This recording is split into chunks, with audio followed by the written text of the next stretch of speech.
Bonjour et bienvenue. Alors aujourd'hui, je vais vous présenter une toile que j'ai peinte en 2019 qui fait partie de la collection que j'appelle l'abstraite réalité. C'est-à-dire que je m'installe devant ma toile et je commence par tirer des traits de façon aléatoire. Ça devient une espèce de gribouillage parce que parfois je le fais même les yeux fermés. Et après, je prends de l'espace, je me retire et je la regarde. Et là, la magie s'installe. C'est-à-dire que je vois des visages, des formes, des lieux. Et par la suite, je vais les peindre. Alors, il y a toujours une communion qui s'installe de ce que je peins. Parfois, c'est durant le travail. Et parfois c'est après, parfois c'est avant. Enfin, ça varie beaucoup selon l'énergie que je capte, hein, selon les fréquences qui m'amènent à peindre ces personnages, ou ces formes, ou ces êtres. Donc, lorsque j'ai terminé cette toile, on m'a dit, ça c'est clair, cette toile, les personnages de ta toile, nous sommes tous les personnages d'une fable. Alors, à cette époque-là, j'ai commencé, j'écris, c'est presque une dictée, hein, j'écoute et j'écris. Et c'est celle que je vais vous présenter aujourd'hui avec le texte que j'ai peaufiné et terminé depuis 2 semaines. C'est un voyage, hein, c'est des personnages extraordinaires. Qui sont dans différentes sphères, dans différentes énergies, fréquences, et ça donne la note vraiment du pourquoi qu'on fait partie du tout, et du néant d'où est né toutes les infinies possibilités. Alors c'est quand même un beau sujet, je ne dirais pas complet, mais qui amène à réflexion au niveau de qui nous sommes vraiment, c'est-à-dire des êtres divins. Alors, il y a un 2e tome là, que je suis en train de finaliser. Alors, écoutez, je vous souhaite un bon visionnement, une bonne écoute, une bonne lecture et au plaisir de se revoir. Merci, au revoir. Oh, si possible, j'apprécierais beaucoup que si vous appréciez cette vidéo, de faire un like et même un partage, ça serait gentil. Merci. Au revoir.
Fable de Celle. Il était une fois, au bord d'un rocher suspendu dans les étoiles, un être nommé Celle, un lapin aux longues jambes, au regard ancien, dont les silences pesaient plus que 1000 discours.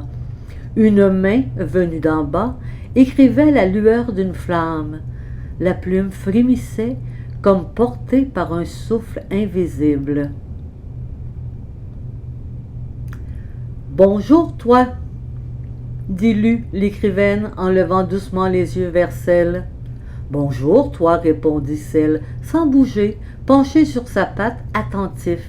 « Me permets-tu d'inventer ton histoire ?»« C'est quoi, une histoire ?» demanda Celle, les oreilles légèrement inclinées. « C'est un fil de lumière, un chant venu d'un monde qu'on appelle imaginaire. » « Est-ce que ce monde existe? » « Il existe quand quelqu'un l'écoute. » Alors Celle resta là, sans mot dire, mais dans son silence tout consentait, et la plume, comme une étoile filante, traça sur la feuille le premier souffle d'un univers nouveau. La main de Lu écrivait sans hâte, comme si chaque mot était choisi par l'invisible. Celle observait, les yeux mi-clos, comme s'il reconnaissait en secret ce qui s'inscrivait là. « Est-ce que je suis vrai ?» demanda-t-il. « Tu l'es pour moi, » répondit Lu. « Et parfois, cela suffit. » Le rocher sur lequel il était assis semblait flotter doucement, porté par le souffle des constellations. Autour d'eux, l'univers retenait son souffle, curieux de cette rencontre entre deux mondes. « Et si je veux changer d'histoire? »« Alors j'écoute, » dit Lu, « car l'histoire ne se dicte pas. Elle se découvre. » Celle leva la tête vers les étoiles. Ses yeux brillaient comme deux lunes pleines. « Il y a longtemps, je me suis perdue entre les sphères. Et maintenant, je me sens entendue. » Lu sourit, la plume trembla. Un mot nouveau apparut sur le parchemin. « Écoute. » La vision de Celle. La plume s'arrêta un instant, suspendue au bord du silence. Lu releva les yeux, Celle ne bougeait plus, mais ses paupières à demi closes laissaient filtrer une lumière intérieure. « Je me souviens, dit-il enfin, d'un lieu sans nom, ni ciel, ni sol, un entremonde où flottait une musique que l'on n'entend qu'en rêve. » Il y avait là un cercle, pas un cercle tracé, mais un cercle vivant qui respirait doucement comme un grand cœur cosmique. « Qui avait-il dans ce cercle ?» demanda Lu. « Nous, répondit Celle, toi, moi et d'autres encore, des êtres faits de vibrations, de transparence et de feu doux. Nous étions là pour nous rappeler que l'origine ne parle pas, elle résonne. » Lu sentait son cœur ralentir, comme si elle-même entrait dans cette mémoire oubliée. « Et pourquoi as-tu quitté ce lieu? »« Pour retrouver le chemin à travers toi. » Le vent se leva dans le ciel étoilé, emportant une poussière d'étoiles autour du rocher. Lu reprit sa plume. Sur la page, un nouveau mot naquit, posé entre écoute et silence, souvenir. La révélation. Le silence s'était épaissi autour d'eux, comme si l'univers, lui aussi, attendait la suite. Celle se redressa lentement. Ses longues oreilles frémissaient. Un éclat doré apparut dans ses pupilles, comme un souvenir qui ne venait pas du passé, mais du futur.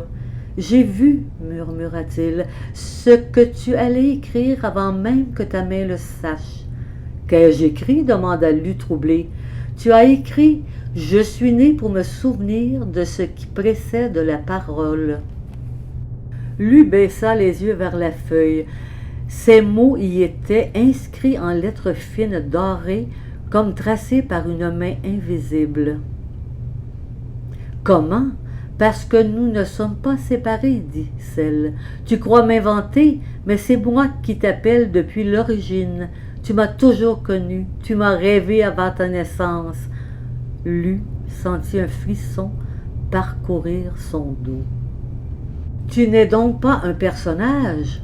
Je suis un miroir, le reflet de ton âme lorsqu'elle se souvient d'où elle vient. Et maintenant que tu m'as dessiné, je peux t'aider à t'écrire.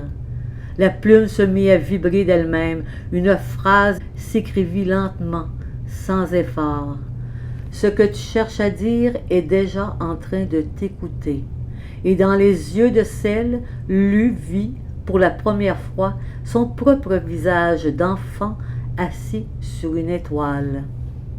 Le binôme rencontre avec Japy et Centaure.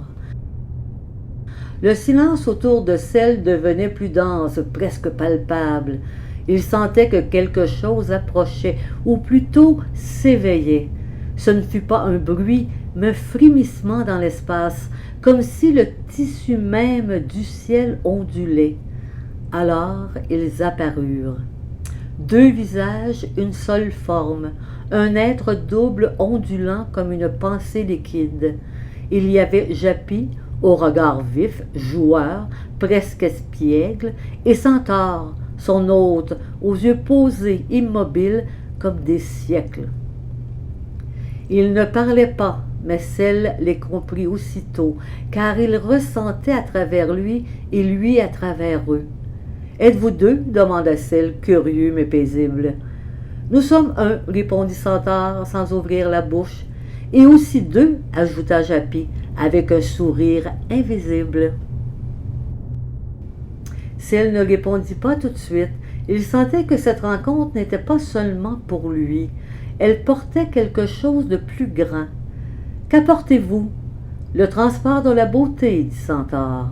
« Mais sous toutes ses formes, » précisa Japy, « même celle qu'on appelle ombre. » Alors celle vit. Il vit le monde humain en eux, la tendresse blessée, le rire comme un cri, la colère transfigurée en lumière, et l'étrange grâce de porter deux visages sans trahir l'unité. Rencontre Ali et Cana. Celle avançait au bord de l'eau. Le silence n'était pas vide, il vibrait.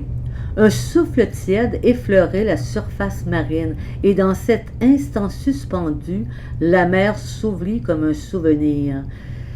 Quelque chose montait des profondeurs, non pas un danger, mais une présence ancienne, familière, comme si le ciel se souvenait d'avoir été mère.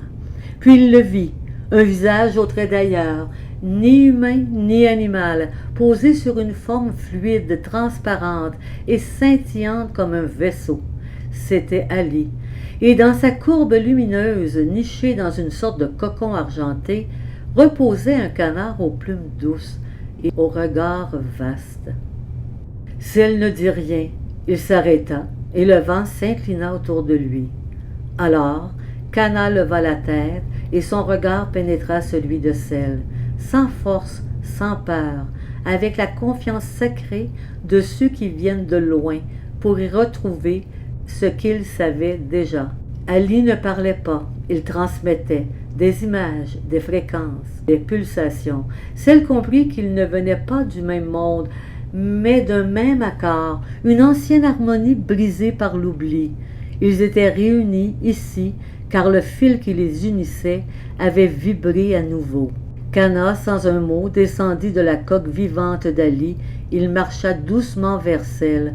Leurs souffles s'unirent dans l'air du matin. Et au-dessus d'eux, une lumière dorée traça un cercle, non pour les enfermer, mais pour les reconnaître. Trois êtres, trois mondes, mais une seule vibration, celle du retour. Devant lui, un cercle de lumière flottait à la lisière du sol et du ciel. Ni porte, ni portail, mais une membrane vivante. C'est là que les battements de tous les mondes s'harmonisaient. Centaure s'inclina. Cana cligna doucement des paupières. Ali se dissout dans l'air salin. La mer vibrait comme une harpe. Tout devenait écoute. Un frisson parcourut le champ stellaire. Le genre humain entrait. Pas un homme, ni une femme, mais l'archétype du vivant conscient, porteur de questions, de blessures anciennes et d'un feu secret. Il s'appelait l'être en marche. Il était fait de cellules, d'idées, de poussière et d'espoir, et dans ses pas poussaient les herbes les plus simples. Chaque fois qu'il s'arrêtait, une fleur naissait. Le monde végétal l'accompagnait, humble et sacré. Ses alliés étaient le silence des arbres, le souffle des graines en dormance, la mémoire verte de la terre.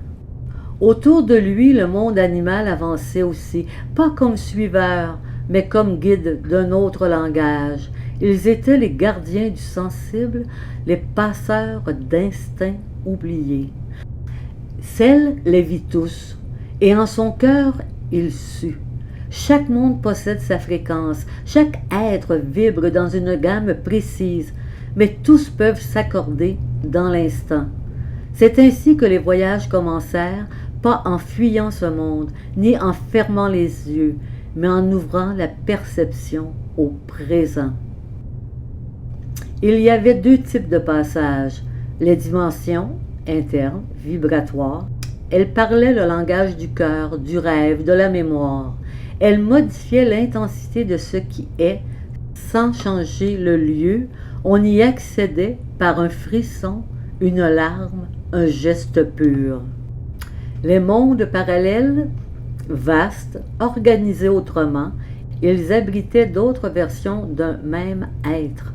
Y voyager, c'était se découvrir dans d'autres choix. On y entrait par l'écoute totale, sans volonté. Mais tous les voyages avaient un seul point de départ, ici, le moment présent, immobile en apparence, mais contenant tous les chemins.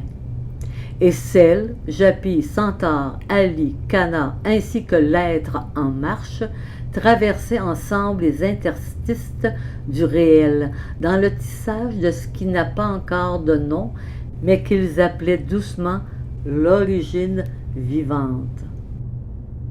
L'observateur. Et puis, sans qu'il ne s'y attende, un frisson dans l'air fit vibrer le silence. Quelqu'un regardait, non pas avec des yeux ordinaires, mais depuis les plis du monde. Lui, on ne savait jamais quand il arrivait, car il était toujours là. On l'appelait simplement l'observateur. Il ne parlait pas, il enregistrait. Il ne jugeait pas, il contenait. Son œil unique traversait les apparences, et certains disaient que c'était par lui que les portails s'ouvraient lorsque le moment était juste.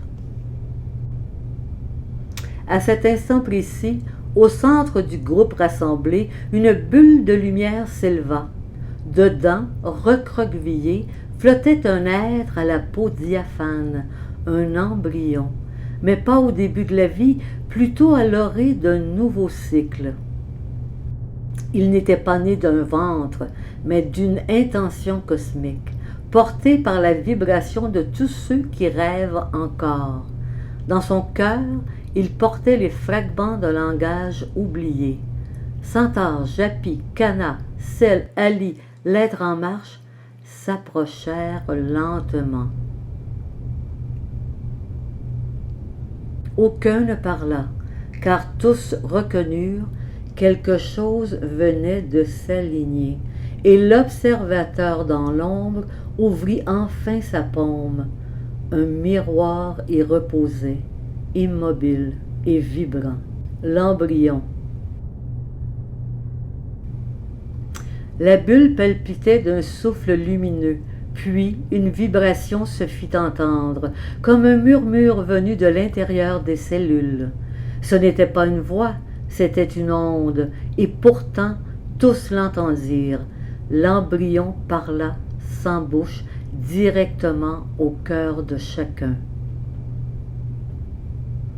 L'embryon parla sans bouche, directement au cœur de chacun.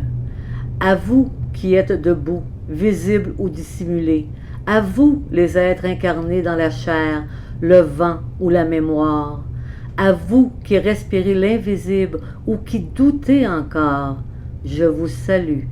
Vous êtes l'écho de ce qui veut vivre, vous êtes les graines du jamais vu. Même le silence que vous portez est une promesse, même vos peurs sont des portes entr'ouvertes. Je suis né du désir de continuer, mais aussi du besoin de recommencer, car tout ce qui vibre, même à peine, fait déjà partie du grand tissu vivant. Je vous salue, vous qui êtes là, et vous qui n'avez pas encore de forme. Ensemble, nous allons rêver plus loin que la mémoire. Un silence doré suivit le message. Centaure frissonna. Cana laissa échapper un petit son cristallin. L'œil de l'observateur se referma à moitié, comme s'il enregistrait l'instant. Celle, quant à lui, ferma les paupières, et dans l'obscur de ses songes, il vit une nouvelle route. Traversée de la mémoire collective. Le miroir dans la paume de l'observateur se mit à vibrer, non pas en lumière, mais en fréquence, un son très bas, presque terrestre, et pourtant chargé d'étoiles anciennes. L'embryon tendit un doigt vers ce miroir, la bulle éclata doucement comme une goutte qui retourne à l'océan. Alors, tout s'ouvrit. Pas dans l'espace, pas dans le temps, mais dans la texture même du réel. Celle sentit son corps s'effacer, non comme une disparition, mais comme une expansion de l'intime. Ils furent tous plongés dans une mer, faite de souvenirs collectés par la vie elle-même. Ce n'étaient pas des images, c'étaient des émotions brutes, des battements de cœur oubliés, des tendresses sans nom, des larmes versées pour d'autres. Ils sentirent le premier regard d'un enfant vers sa mère, la dernière caresse d'un ancien à son arbre, la peur d'un cerf au seuil de la mort, et la joie pure d'une plante vers le soleil après une longue nuit. Tout était là, tout ce qui avait vibré un jour. Le monde animal pleurait sans mots, le monde végétal chantait en sève, le monde humain apparaissait comme une fresque inachevée, mais profondément belle dans son incomplétude. Cana flottait doucement, comme bercée par toutes les berceuses chantées à travers les âges. Centaure posait une main sur son torse, il entendait les battements d'êtres disparus. Celle, lui, s'enfonça plus loin, jusqu'à un lieu précis, le point de croisement entre toutes les blessures d'abandon. Là, il vit que derrière chaque abandon, il y avait toujours eu un espoir persistant, un petit fil doré jamais rompu, et ce fil, ils l'étaient tous. Voici une mise en lumière de l'observateur. Dans le cadre de cette traversée de la mémoire collective, il devient le gardien lucide de tous les récits, celui qui, par sa neutralité sacrée, peut éclairer le chemin de l'amour divin. Alors que la mer de mémoire vibrait encore autour d'eux, un calme vint s'installer. Ce n'était pas un silence, mais une présence vaste et claire, comme si l'air lui-même écoutait. Tous tournèrent lentement les yeux vers celui qui ne parlait jamais. Il ne brillait pas, il ne se mouvait pas, et pourtant, c'est de lui que venait maintenant la lumière, une lumière douce sans direction, une lumière qui ne prend pas parti, mais qui éclaire ce qui est. Il ne cherchait pas le bien, il ne fuyait pas le mal, il voyait tout, juste, sans détour. C'est en cela que l'observateur était précieux. Il ne jugeait pas les larmes, il n'idéalisait pas les rires, il ne rejetait pas l'ombre, il ne sacralisait pas la lumière, il les portait toutes. Et les regardait comme une mosaïque vibrante de vérités simultanées. Ce regard-là, ce regard neutre et amoureux, ne détruisait rien, il transformait, car ce qu'il regardait ainsi devenait conscient de lui-même. Dans cet instant suspendu, chacun sentit en soi le pouvoir du regard qui ne prend pas possession, celui qui ne projette ni attente ni peur, et c'est alors que le véritable chemin apparut. Non pas comme un tracé, mais comme une vibration intérieure, guidée par l'intelligence du cœur, une fréquence simple, nourrie par l'acceptation de tout ce qui a été et de tout ce qui est encore à aimer. Et là, dans cette clarté offerte sans condition, ils comprirent enfin, l'amour divin ne veut rien, il est, il ne choisit pas, il embrasse, il ne corrige pas, il révèle. Le berceau du néant. Mais quelque chose en eux avait cédé, comme une volonté qui s'efface devant l'évidence. Alors le monde se rétracta doucement, la mer de mémoire s'éteignit en une brume fine. Il n'y avait plus de sol, plus de ciel, plus de forme, plus rien. Et pourtant, tout était là, un non-lieu, un antre sans contour où même la pensée devenait écho, une noirceur parfaite, ni menaçante, ni froide, mais pleine, dense comme un ventre maternel. C'est là que tout avait commencé, là que tout retournerait, là que le divin respirerait sans nom, sans forme, sans demande. Celle sentit son corps se dissoudre dans l'obscur. Il n'avait plus besoin d'exister, car ici, exister n'était pas nécessaire. Centaure, lui, s'agenouilla, pas en geste de prière, mais parce que ses jambes avaient reconnu l'origine. Cana, paisible, se laissa flotter, comme un œuf dans un océan sans fin. Même l'embryon cessa d'émettre. Il écoutait. Et l'observateur, pour la première fois, ferma son œil. Non pour s'éteindre, mais pour rejoindre, car ici, la vision venait de l'intérieur, une lumière noire, matrice de toutes les couleurs. Alors, dans ce non-lieu, quelque chose parla, pas avec des mots, avec un battement profond, lent, cosmique.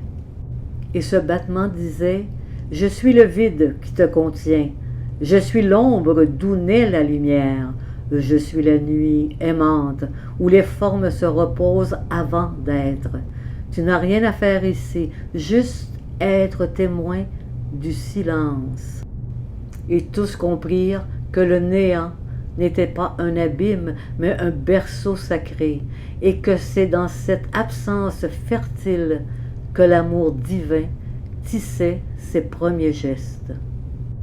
La Genèse consciente, révélation. Ils étaient là, suspendus dans le non-lieu, dans ce ventre noir où rien n'existait encore, mais où tout attendait. Et puis le battement se transforma. Il devint forme, sans image, voix sans son, vérité sans mots. Et chacun d'eux, Celle, Cana, Centaure, Japi, Ali, l'embryon, l'observateur et même l'être en marche, sentit un frisson très ancien remonter du fond de leur être. Ils s'étaient déjà vus, avant le temps, dans une vibration oubliée. Ils étaient les fragments d'un accord, non pas un contrat, mais un accord vibratoire tissé avant les mondes dans une octave très haute, là où l'amour divin cherche à s'incarner sans jamais s'imposer. Ils furent réunis parce qu'un déséquilibre s'est formé dans le tissu du vivant, un glissement subtil, presque imperceptible, mais capable d'éloigner la source de ses propres reflets. Et seul un groupe, composé d'êtres de différentes formes, règne et origine, pourrait réaccorder la mélodie première.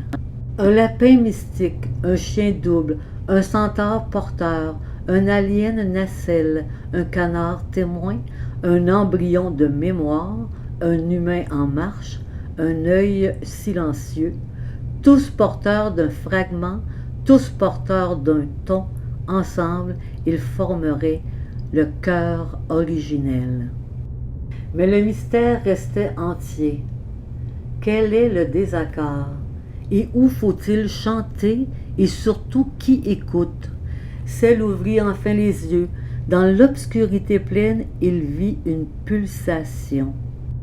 Quelque chose les attendait, non pas comme une mission, mais comme une reconnaissance.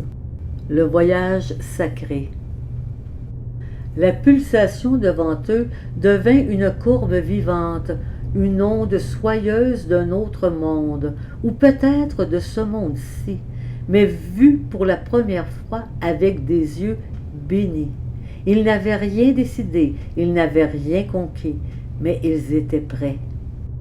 Car maintenant, ils se souvenaient, pas de leur passé, mais de leur nature sacrée, dans cette beauté immaculée que porte la vie, même dans la plus simple vibration. Un frisson parcourut l'espace non-espace. Et le voyage commença sans direction, sans durée, mais avec une présence absolue, car ce n'était plus eux qui marchaient, c'était la vie elle-même qui s'offrait à travers eux. Un clin d'œil du non-espace, un battement du sacré qui naît dans une forme ou sans. Peu importe le personnage, peu importe la forme, chacun était béni. Non pour ce qu'il allait faire, mais pour ce qu'il était déjà.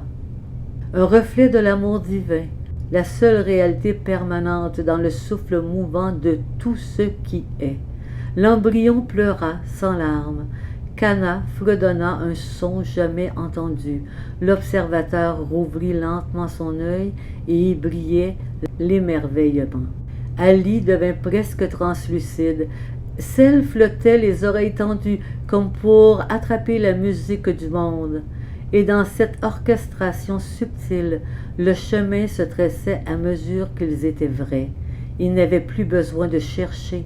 Ils étaient la réponse. Dialogue de l'unité. Tu es encore là? J'ai toujours été là, même quand tu regardais ailleurs. Ici, c'était un rêve. Alors nous sommes deux à rêver la même lumière. Tu partiras? Il n'y a nulle part où je pourrais être sans toi. Je t'ai cherché dans tant de formes et je t'ai attendu dans tous les silences. Est-ce qu'on se reverra? Il n'y a pas de revoir, il n'y a que reconnaissance. Tu brilles, c'est ton reflet que tu vois. Ce fil, tu le sens? Oui, il vibre entre nous comme un chant ancien. Il ne casse jamais, parce qu'il est tissé d'amour divin. Alors c'est vrai, le revoir n'existe pas, seulement le retour à la présence. Et dans ce murmure à deux, le fil de lumière apparut, reliant chaque cœur, chaque monde, chaque être dans une seule et même vibration. Je suis, tu es, nous sommes. Épilogue, l'écrivaine. Et quelque part dans un monde où le silence épouse les mots, une femme écrivait. Elle ne contrôlait rien. Elle écoutait. Elle transcrivait ce qu'elle sentait venir d'ailleurs, ou peut-être de très loin en elle-même. Chaque personnage était une cellule de son cœur, chaque vibration un souffle qu'elle avait déjà connu dans ses rêves. Elle ne racontait pas une histoire, elle se souvenait. Parfois elle pleurait sans raison, d'autres fois elle riait comme une enfant, car dans ce qu'elle écrivait, il y avait ce qu'elle est, un battement d'étoiles, un fil entre les mondes, un regard bienveillant vers ce qui est vivant, même dans l'ombre. Elle n'était pas l'autrice, elle était une vibration parmi les autres, un écho du grand tout, une voix qui se laisse traverser pour que l'amour se raconte encore. Et dans cette offrande, la boucle ne se ferme pas, elle devient spirale, et la spirale continue.